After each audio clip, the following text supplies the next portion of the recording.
Kepada semua pelajar lepasan SPM, STPM, matrikulasi, hari ini nak kongsi tips untuk belajar di luar negara berdasarkan pengalaman saya yang pernah tinggal di luar negara dan belajar di luar negara. Jadi pertama sekali kena identify negara mana kita nak pergi. Negara yang bermusim atau tidak bermusim, negara yang mahal ke, negara yang murah. Jika kita decide untuk pergi ke negara yang murah, so mungkin kita boleh pergi Singapura, Indonesia, Thailand atau negara-negara jiran. Tapi jika kita nak belajar jauh-jauh, kita mungkin boleh consider untuk ke UK, Amerika, Saudi Arabia, macam itulah kan. Tips kedua, nak sambung belajar ni kena tahu negara mana yang sediakan pendidikan percuma. Belajar kat luar negara ni memakan belanja yang sangat tinggi. Tapi tahu tak sebenarnya banyak negara di luar sana yang waive tuition fees, maknanya memberikan pendidikan percuma. Antara negaranya adalah Jerman, Norway, Sweden,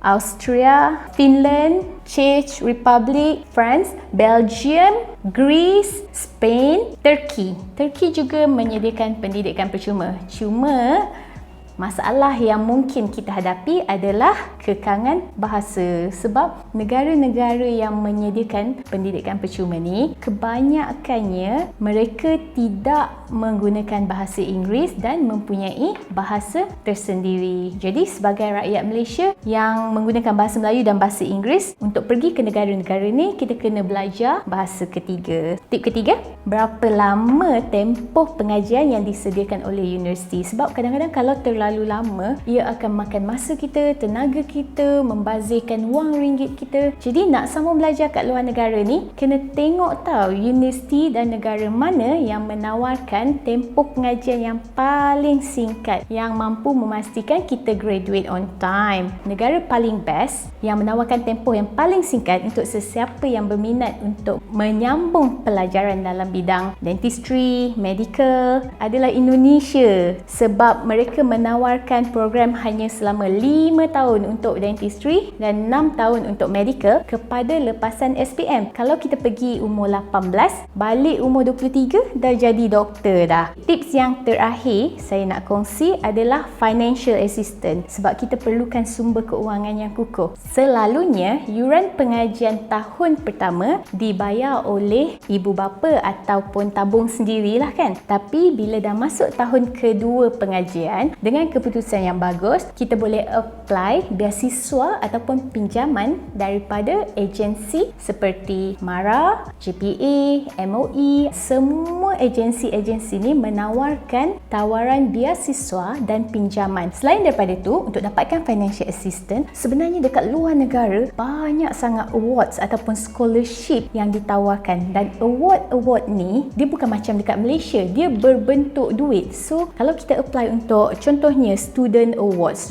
berjumlah $3,000 kalau di Amerika. Jadi $3,000 ni kita boleh pakai untuk menampung kehidupan kita atau untuk membayar yuran pengajian kita. Jadi itu adalah antara tips yang boleh dikongsi sebelum you guys decide to where you should go to further your study, sama ada nak further study abroad atau local. Masing-masing mempunyai kelebihan tersendiri, tapi kalau nak further study abroad, check out the tips that I give you.